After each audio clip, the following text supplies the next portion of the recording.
بسم اللہ الرحمن الرحیم۔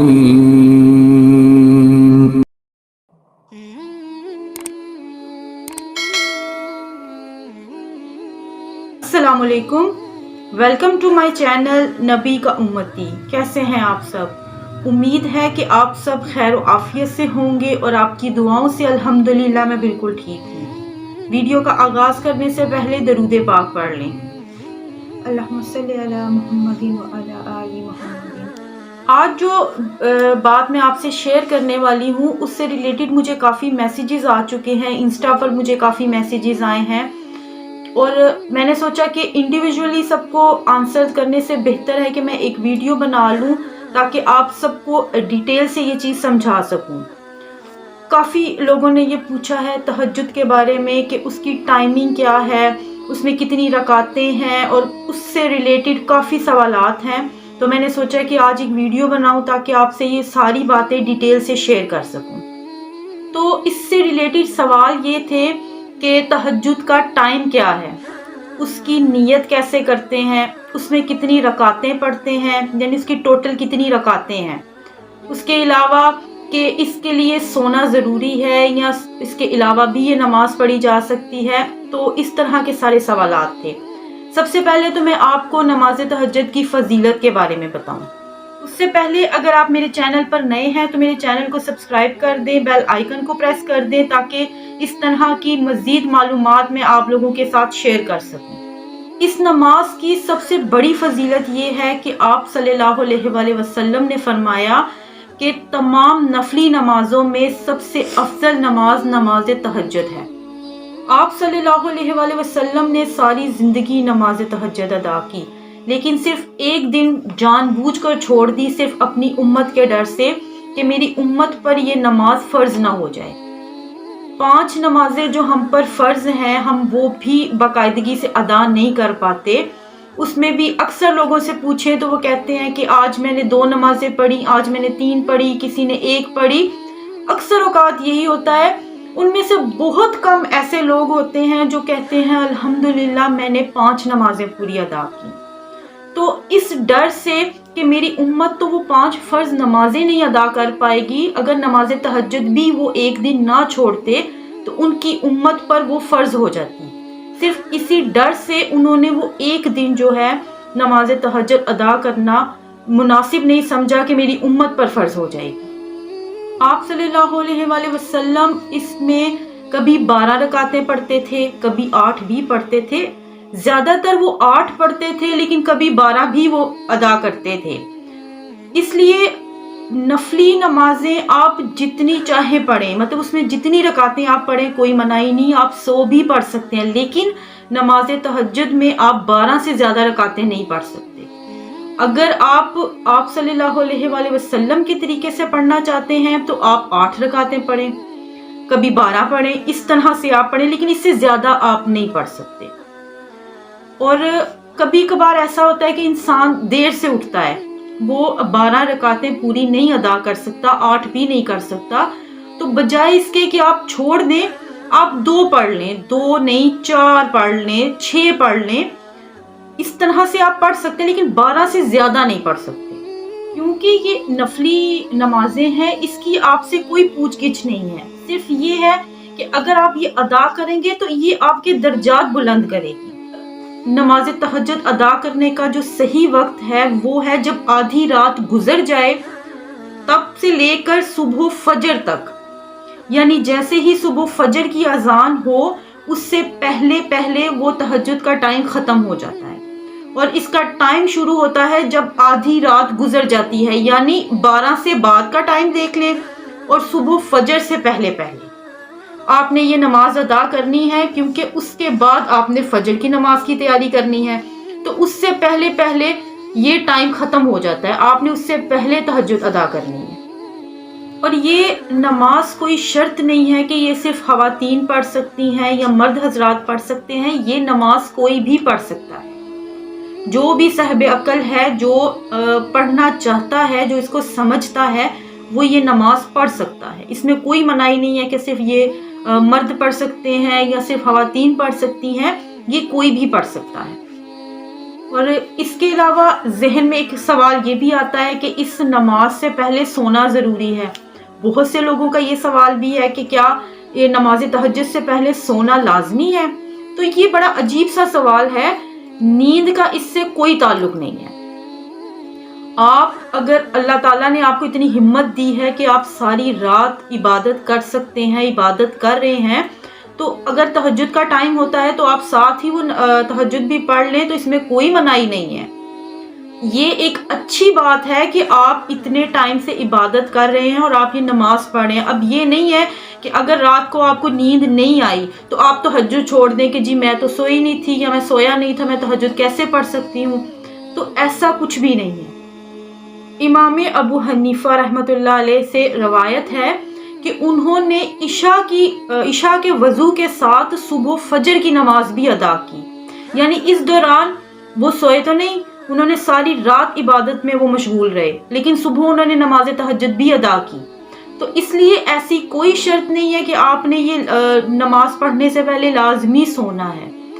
عبادت آپ کسی بھی وقت کر سکتے ہیں اور عبادت کسی بھی طرح سے منع نہیں ہے، چاہے آپ سوئیں چاہے آپ نہ سوئیں. کچھ لوگوں کا میں اکثر یہ سنتی ہوں، ارد گرد سے یہ بھی سنا ہے کہ جی عشاء کی نماز سے پہلے اگر آپ سو گئے ہیں تو عشاء کی نماز نہیں ہوگی. یہ کیسے ہو سکتا ہے؟ جو چیزیں فرض ہیں اس میں تو کوئی چھوٹ ہے ہی نہیں. تو صرف ایک یہ نیند اگر آ گئی ہے تو اس سے وہ نماز نہیں ہوگی، ایسا کچھ بھی نہیں ہے.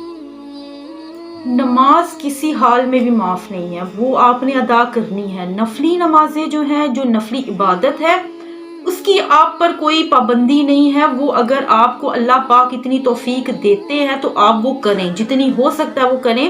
اللہ پاک آپ کے درجات ہی بلند فرمائیں گے. اس کے علاوہ ایک سوال یہ ہے کہ اس کی نیت کیسے کرتے ہیں. اس کی نیت بھی باقی نمازوں جیسے ہی ہے، اس میں کوئی فرق نہیں ہے. جیسے آپ نیت کرتے ہیں کہ میں نے نیت کی 4 رکعت نماز فرض کی، اسی طرح آپ نے نیت کرنی ہے کہ میں نے 2 رکعت نماز تہجد کی نیت کی.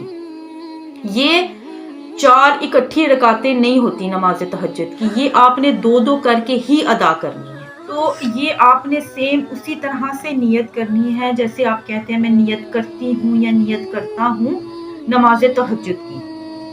تو یہ آپ نیت تو باقی نمازوں کی طرح ہی آپ نے کرنی ہے، اور قبلہ رخ آپ نے ہو کر یہ نماز ادا کرنی ہے اور اسی طرح سے نیت کرنی ہے. لیکن ٹائم کا آپ نے اس میں خاص خیال رکھنا ہے. ویسے نہ نیند کی کوئی اس میں ہے بات کہ آپ نے سونا ضرور ہے یا اور، لیکن ٹائم جو ڈیوریشن ہے وہ آپ نے فالو کرنی ہے. یعنی اس ٹائم کے اندر آپ نے اپنی نماز ادا کرنی ہے. اور ایک سوال یہ ہے کہ اس میں سورت ہم کون سی پڑھ سکتے ہیں. اس میں کوئی محسوس سورت نہیں ہے، آپ کوئی بھی سورت پڑھ سکتے ہیں. قرآن پاک کو کہیں سے بھی آپ پڑھ سکتے ہیں، لیکن ہر کوئی حافظ قرآن تو نہیں ہوتا. تو آپ قرآن پاک کی جو آخری 10 صورتیں ہیں وہ تو اکثر عموماً لوگوں کو یاد ہوتی ہیں، آپ ان میں سے کوئی پڑھ لیں. اگر وہ بھی نہیں کسی کو آتی تو سورہ اخلاص جو ہے وہ تو چھوٹی سی صورت ہے، وہ تو کوئی بھی پڑھ سکتا ہے، آپ وہ پڑھ لیں ہر رکعت میں. یہ کوئی منائی نہیں ہے، لیکن ہاں کوشش آپ یہ کریں کہ آپ اتنی آسان چھوٹی سی صورتیں ہیں آپ وہ یاد کر لیں اور انہیں پڑھیں. لیکن پڑھنا آپ نے ایک ترتیب کے ساتھ ہے، انہیں آگے پیچھے کر کے نہیں پڑھنا. جیسے اب سورہ فلق ہے اور سورہ ناس، آپ ایسے نہ کریں کہ ایک پہلی رکعت میں آپ نے سورہ ناس پڑھ لی ہے اور دوسری رکعت میں آپ سورہ فلق پڑھ رہے ہیں. اگر آپ نے پڑھنا ہے تو اس کو ایک سیکوینس کے ساتھ، ایک ترتیب کے ساتھ آپ نے وہ پڑھنا ہے. کچھ لوگ ہیں وہ اس میں تہجد میں سورہ اخلاص جو ہے وہی پڑھتے ہیں، کوئی 3 دفعہ پہلی رکعت میں پڑھتے ہیں، دوسری رکعت میں اس کو کم کر کے 2 کر لیتے ہیں، پھر 1 پڑھتے ہیں. تو ایسے بھی کوئی مسئلہ نہیں، آپ پڑھ سکتے ہیں، 3 دفعہ بھی پڑھ سکتے ہیں، 2 دفعہ بھی پڑھ سکتے ہیں. اس میں کوئی منائی نہیں ہے، نہ ہی کوئی صورت محسوس کی گئی ہے کہ آپ نے یہی پڑھنی ہے. آپ کوئی بھی پڑھ سکتے ہیں. بہتر یہی ہے کہ آپ صورتیں یاد کر لیں. قرآن پاک کی جو آخری 10 صورتیں ہیں وہ بہت ہی آسان اور چھوٹی ہیں، آپ انہیں یاد کریں اور انہیں ایک ترتیب کے ساتھ پڑھیں. امید ہے کہ آپ کے سوالوں کے میں بہت ہی کلیئر جواب دے چکی ہوں، آپ کو سمجھ آیا ہوگا.